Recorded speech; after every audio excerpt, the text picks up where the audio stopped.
All right, you know what we need to talk about? We need to talk about the Celestine Prophecy. So the Celestine Prophecy is a book written by James Redfield.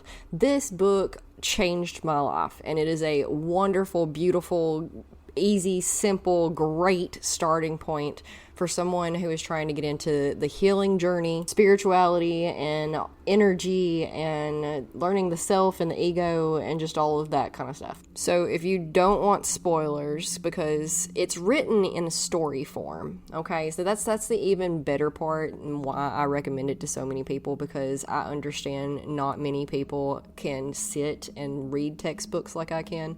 So this is a story form, but also addresses a lot of the things that you're going to learn from. Just, it's a great starting point when you're getting into energy and the physics of it and whatnot. Energetic universe. But again, there might be some spoilers, so if you don't like things like that, then sure, go read the book first. But if you don't care, whatever, I'm only going to touch on them here and there. It's going to be great. So the book is broken down into 9 insights, and each insight, in order from the 1st to the 9th, covers step by step the process of ascension. Essentially, ascension is what it is. Our main character, starts out as just a normal, regular guy who is unsatisfied with life and the world, and he has materially everything that he could ask for. Like, he's got a cabin by a lake he's just doing great, but he's like, I feel stuck, I feel blah, I feel, and most of us can relate to this feeling. If you can hear my children in the background, I'm sorry. I do my best to contain them, but here we are. Sorry, not sorry. As one of the insights will tell us when we get there, because we're going to do a podcast episode on each and every one, because that's how in-depth and awesome each one of them is. But I think it's the 8th one that tells us about children and how they are the absolute most important thing in the world. Sorta. That's not actually what the insight itself is about, but anyway, we'll talk about all that when we get to that episode. This episode is about the first insight, which James Redfield calls noticing the coincidences in life, but we recognize once you start reading is simply the law of attraction and the confirmation of it. And just as this is where our main character starts, this is where we should also start, by just simply noticing the coincidences, the quote-unquote coincidences that are happening around us, and tapping into that and knowing what it is and what it can do. It gives us this whole prophecy aspect to it, the Celestine Prophecy. That's what the book is called.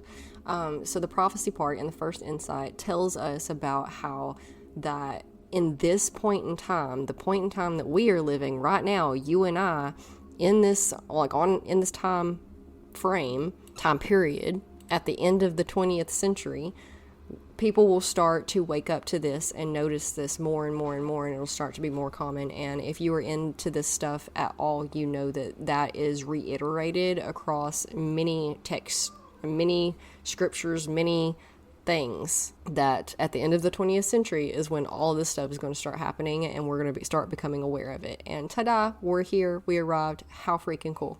Okay, so in the first insight, we're just noticing these coincidences and the fact that there is something higher, like in the works here, and it just confirms it. It says, yes, confirmation, that is what's happening. You are tapped in, tuned in, turned on to this system that will essentially bring you whatever you think about. We know it as the law of attraction. It's never actually named as the law of attraction in the book. It's just reiterated as these coincidences, synchronicities. Okay, so allow us to turn our attention away from the Celestine Prophecy as a book and just talk about the law of attraction. So we are all of us, you and I, every single person on this planet, already operating under the law of attraction guidelines, rules, manifestations. We're already doing it, okay? We're already working this magic by default, just by living, existing, whatever. The real magic comes in when you're intentionally doing it and you're working with it with a purpose, on purpose, to actually bring about that which you desire, that which you want, all of the things. The emotions, vibrations, frequency that you attune yourself to is always going to be what is brought back to you. But we're attuned all the time to something, there's some sort of vibration that you're attuned to at every moment of every time of every space of every day. It's just a matter of doing it on purpose. You can choose to just, which most people do, most people, most cultures, most society, all of them, everybody is just letting their emotions run rampant because it's your emotions. That's what the vibration is. That's what the frequency is. That's what attuning it is. It's your emotions. Everybody's got emotions. And these emotions are what is bringing you all of the things in your life, programmed by the thought patterns that you have that were probably just given to you by, the people in your lives and society and culture and all of the things. But with the first insight of the Celestine Prophecy, we can see now we are aware of it. Now we are sure of it. Now we are convinced. Now we are, it's confirmed. So now that we are like, yes, this is a program, this is a thing, now what? How do we consciously wield that power? Again, it's just your emotions. It's just the vibrations that you tune yourself to. It's just the thought patterns that you choose that creates your reality. So I learned about manifestation and the law of attraction and all of that years and years before I actually figured out how to wield it. And that's something the experts won't usually tell you. They want you to think that it's easy. And it is once you figure it out. But I don't think any of them actually explain it very well. So I'm going to try to do you a justice by telling you how I figured it out. Because most will say that you need to know what you want first. And you know what? That was the part that always hung me up. I didn't know what I wanted. I didn't know. I just knew that I didn't want what I was having. And you know what? That's where most of us are. We know that we don't want what we got, but that's where the contrast lies, okay? If you know for a fact what you do not want, then it gets you a little bit closer to knowing what you do want. So just taking that and sitting it on the back burner right now, I want to say that you don't have to know what you want, okay? You don't. It helps for sure, but just bypassing the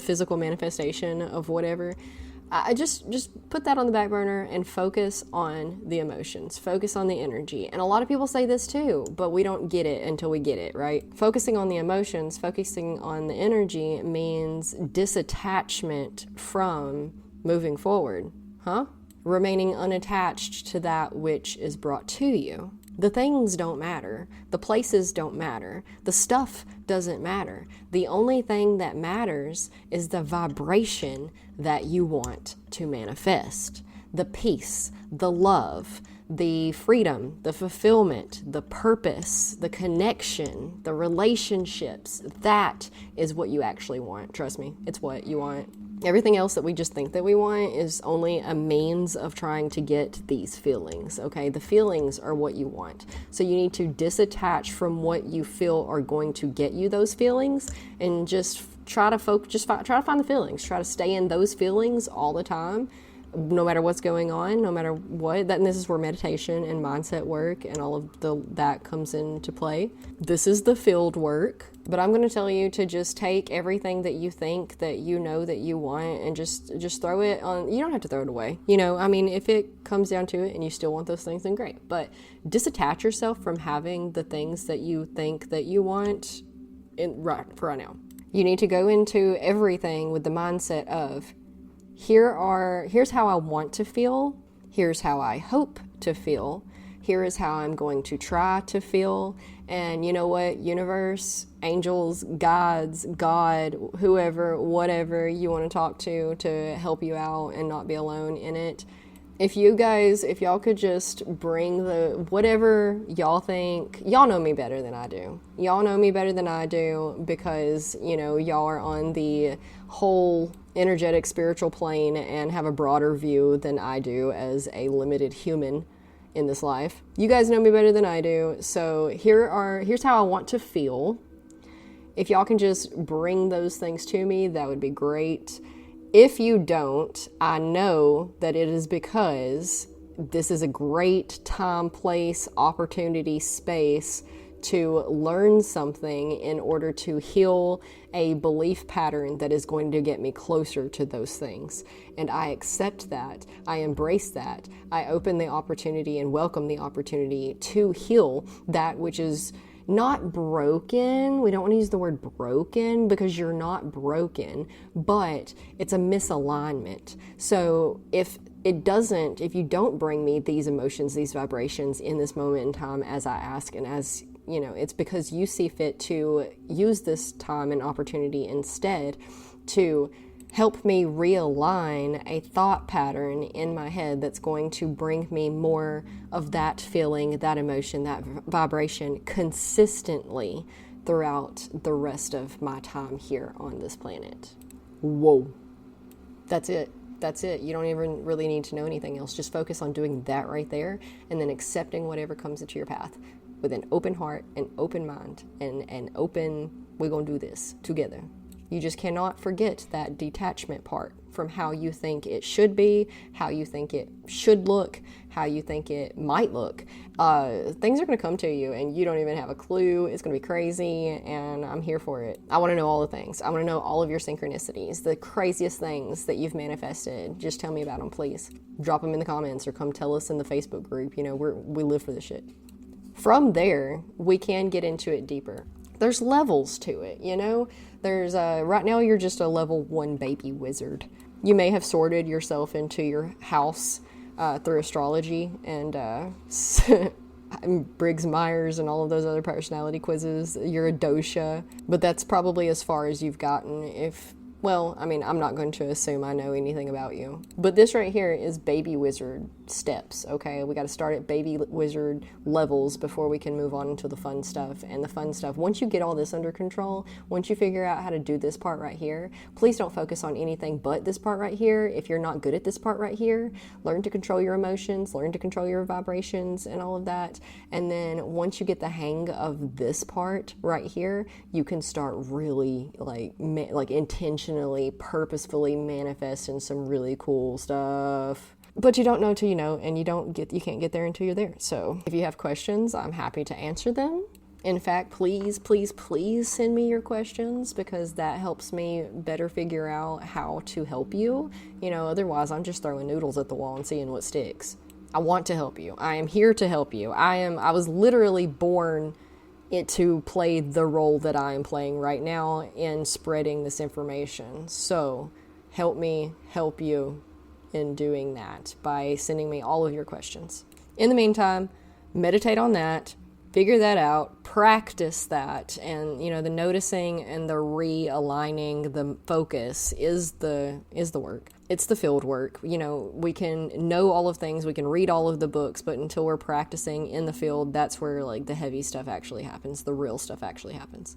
Anyway, until then, we'll see you next week with the second insight, which is my favorite one.